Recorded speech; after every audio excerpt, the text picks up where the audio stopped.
Pelacur itu baru saja memasuki kamar dan hendak melepas pakaiannya. Tapi dia menyuruhnya duduk dan membuatkannya kopi. Gadis itu merasa sial bertemu tamu seperti itu. Membuang-buang perjalanan dan kehilangan beberapa koneksi lainnya. Saat dia hendak pergi, hujan mulai turun dengan deras. Pakaian Tuan kini basah kuyup. Ketika Tieman melihat ini, dia segera mengambil handuk untuk menyekanya. Tapi Tian sekarang menutup pahanya dan merasa sedikit tidak nyaman. Jadi Tieman mengangkat toilet di sebelah Tuan demi kenyamanannya. Setelah selesai bersih-bersih, Tuan ingin bermalam di sini. Tapi Tieman sama sekali tidak menarik baginya. Padahal, dia hanya ingin memanfaatkan Tuan untuk mengganggu pemilik hotel. Hanya karena sang induk semang mengincarnya. Dia membangun sebuah hotel kabin di tepi danau beberapa tahun yang lalu. Sebuah akomodasi khusus untuk beberapa penggemar memancing. Layanan tempat duduk dan makan juga tersedia. Bila tidak ada tamu, dia akan berbaring di perahu dan berjemur di bawah sinar matahari. Di malam hari, dia akan berpakaian sangat menggoda. Kemudian berinisiatif mendatangi hotel tamu tersebut. Ternyata menjalankan hotel tersebut hanyalah pekerjaan sampingannya saja. Pekerjaannya benar-benar mematikan. Ketika tamu tertidur pulas, mereka dibunuh dan dibuang ke danau. Karena bisnis hotel akhir-akhir ini tidak begitu baik, jadi Nyonya hanya bisa berbaring dan memikirkan kehidupan. Sepertinya ada cerita tersembunyi di hatinya. Tieman datang ke hotel ini suatu hari. Sepertinya terjadi sesuatu padanya. Kalau tidak, Anda tidak akan datang ke sini sendirian. Sejak Tieman datang ke hotel kabin ini, dia telah menjadi incaran sang induk semang. Sang induk semang dengan cermat mengamati setiap gerakannya setiap hari. Malam itu, sang induk semang tiba-tiba melihat Tieman menodongkan pistol ke kepalanya. Dia hendak menembak ketika dia tiba-tiba diserang oleh pemiliknya. Pelurunya langsung mengarah tepat ke kaki. Dalam keadaan normal, Nyonya rumah tidak akan menerima tamu sampai keesokan harinya. Tapi dia suka yang tampan seperti Xiao Man. Itu sebabnya dia membiarkan Xiao Man hidup. Dan dengan sepenuh hati mengejarnya. Dia pergi ke gunung untuk menangkap katak untuk pertama kalinya. Kemudian kupas katak secara manual. Kemudian potong-potong dan berikan pada burung peliharaan Tieman. Tieman memberinya hadiah setelah melihatnya. Sejak itu, pemilik Tui Hong juga berubah. Dia pikir Tieman jatuh cinta padanya. Setiap hari, dia menggunakan dupa untuk menggoda Tieman. Tui Hong sendiri minum setengah botol, lalu pergi ke gubuk Tieman. Keduanya minum wine di tengah hujan lebat. Tidak lama kemudian, Tieman mabuk dan memeluk Tui Hong. Puncaknya, sang pemilik mendorongnya ke dalam air. Dalam kemarahan, dia memanggil Tuan untuk datang. Jadi adegan pertama film itu terjadi. Tieman mencoba memanfaatkan Tuan untuk membalas dendam pada Tui Hong. Di luar dugaan, Tui Hong adalah orang yang tidak berperasaan.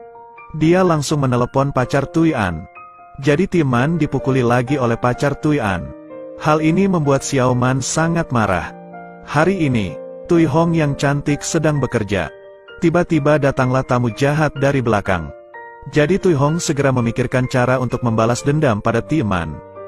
Pria itu menangkap seekor ikan besar di dalam air. Dia memotong 2 ikan segar dengan pisau. Lalu mengambil sepotong dan memasukkannya ke dalam mulut pacarnya. Sepertinya mereka semua adalah pemakan ikan. Separuh ikan lainnya dibuang ke air oleh pria tersebut. Ia melompat ke dalam air dan segera berjuang dengan putus asa. Gambaran setengah ikan yang sedang berenang membuat pasangan ini heboh. Jadi keduanya masuk ke dalam rumah setelah makan. Dan kemudian saya tidak tahu apa yang mereka lakukan di sana. Dan adegan ini membuat Tieman di sebelahnya juga sedikit gugup. Jadi dia menelepon Tuan lagi. Melihat pemandangan ini, Tui Hong menjadi sangat marah. Begitu mereka memasuki kamar, dia keluar dari toilet. Tieman tidak punya pilihan selain memberikan sejumlah biaya perjalanan agar Tuan bisa berangkat. Tuan mengira Tui Hong juga seorang kolega. Akibatnya, wajahnya dilempar uang oleh Tui Hong. Jika pada malam hari, Tui Hong mendorong Tuan ke dalam air. Hari ini, beberapa polisi tiba-tiba mendatangi hotel gubuk Tui Hong. Dan memegang banyak poster buronan. Melihat hal tersebut, pelaku langsung terjun ke dalam air. Namun dia ditembak mati oleh polisi. Xiao Man di seberang sangat ketakutan sehingga dia buru-buru menutup tirai. Hanya karena dia juga seorang pembunuh dalam pelarian. Xiao Man merasa cepat atau lambat dia akan ditangkap polisi. Jadi dia menelan kail di mulutnya dan mengakhiri hidupnya. Pada saat kritis, Tui Hong datang untuk menyelamatkan nyawanya. Kemudian mendorongnya ke dalam air untuk bersembunyi dari polisi. Lalu berpura-pura jongkok di tanah di lantai. Melihat tidak ada yang aneh, polisi meninggalkan hotel. Maka Tui Hong segera menarik tali pancing untuk menarik Timan keluar dari air. Untung saja talinya sangat kuat, sehingga bisa dengan mudah menarik tubuh Xiao Meng ke atas. Kemudian Tui Hong memberinya pertolongan pertama CPR. Setelah bangun tidur, dia menggunakan penjepit besi untuk membantu Timan melepaskan kail dari mulutnya. Tui Hong memang orang yang telah mengalami banyak kehidupan. Dengan ekspresi yang sangat tenang, dia mengeluarkan beberapa kait tajam. Sejak itu, keduanya menjalani hidup bahagia di hotel kabin ini. Ketika mereka punya waktu luang, mereka naik perahu ke halaman rumput untuk berkencan. Nikmati makan apel sambil mengagumi pemandangan yang indah. Namun, setelah menjalani kehidupan baik beberapa hari, dia menghadapi hal-hal yang membuat frustrasi. Dia sekarang datang ke hotel pondok ini lagi. Melihat Tui Hong mengunci front desk dan menolak menyambut Tui An. Setelah mendengar itu, Tui An sangat marah. Namun Tui Hong juga sangat marah saat ini. Namun pada akhirnya, dia bangkit dan membawa gadis itu ke gubuk hotel. Setelah Tui An naik, dia menemukan bahwa itu bukan kamar Timan. Akhirnya Tui Hong mengikat Tui An dan menguncinya di dalam. Malam itu, Tui Hong sendirian pergi ke kamar Timan. Dan Tui An di seberang juga merangkak keluar. Tapi dia tidak sengaja jatuh ke air. Jadi Tui An meninggal secara tragis seperti ini. Keesokan harinya, sang induk semang melihat tubuh Tui An mengambang di air. Setelah membunuh banyak orang, dia duduk di kursi depan dan dengan tenang memikirkan bagaimana menghadapi konsekuensinya. Dia menemukan bahwa sepeda motor di sebelahnya adalah kendaraan Tui An. Jadi Tui Hong mengikat Tui An ke sepeda motor dengan tali. Kemudian membuangnya ke dalam air untuk menghancurkan tubuh. Malam itu, pacar Tui An datang ke hotel untuk mencarinya. Dia mengira kali ini Tui An pasti akan tinggal di kamar Timan. Begitu memasuki kamar Timan, dia langsung menghajar Timan. Xiao Man tidak tahan lagi dan mendorongnya ke dalam air. Timan hanya bermaksud memberinya pelajaran. Namun Tui Hong khawatir orang tersebut akan melapor ke polisi. Jadi dia mengertakkan gigi dan membunuhnya dengan brutal. Keduanya kemudian mengikat baterai ke tubuhnya.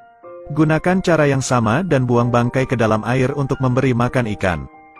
Kini keduanya berada di perahu yang sama. Mereka menjalani kehidupan yang mendebarkan dan menakutkan setiap hari. Hari ini, Timan menangkap ikan separuh tubuhnya. Sejenak dia merasa telah melihat situasinya saat ini.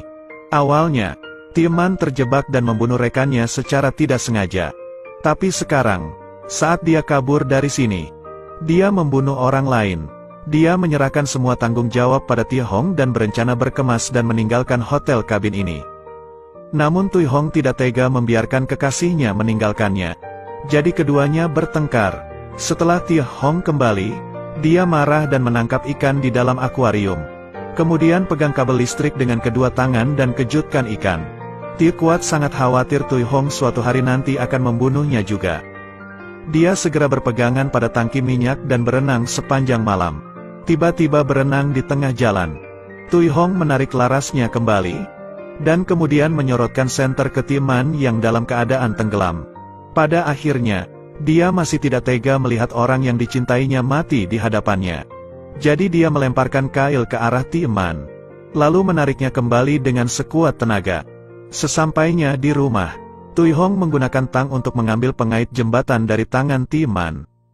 Timan tidak hanya tidak berterima kasih kepada Tui Hong tetapi juga memukulinya dengan kejam. Tui Hong bertahan setelah dipukuli. Namun Timan tetap ingin meninggalkan tempat hantu ini. Melarikan diri saat Tui Hong masih tidur. Nyatanya, Tui Hong sudah memasang kail di tubuhnya. Sisi lain dari tali pancing diikatkan ke perahu. Tujuannya adalah untuk memverifikasi apakah pria ini benar-benar mencintaiku. Xiao Man akhirnya menyadari ada yang tidak beres setelah mendengar teriakan. Jadi dia kembali dan memeriksa. Saat ini, Tui Hong merangkak keluar. Berlumuran darah. Dia menahan rasa sakit saat melompat ke air. Untungnya, Tieman masih memiliki perasaan padanya. Dia harus bekerja sangat keras untuk menarik Tui Hong ke papan kayu. Melihat wanita ini rela mengorbankan nyawanya demi dirinya, Tieman langsung terharu hingga menangis.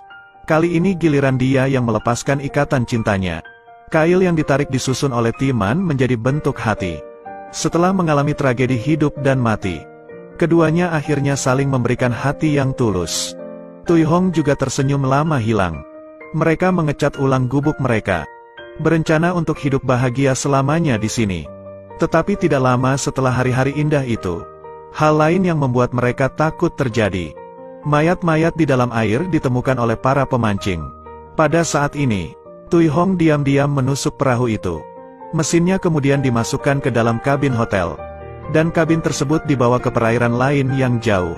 Tieman berpikir mulai sekarang, Tui Hong dan saya bisa menjalani kehidupan yang manis di hutan belantara ini. Namun setelah memasuki alang-alang, ia melihat pemandangan yang sangat menyedihkan.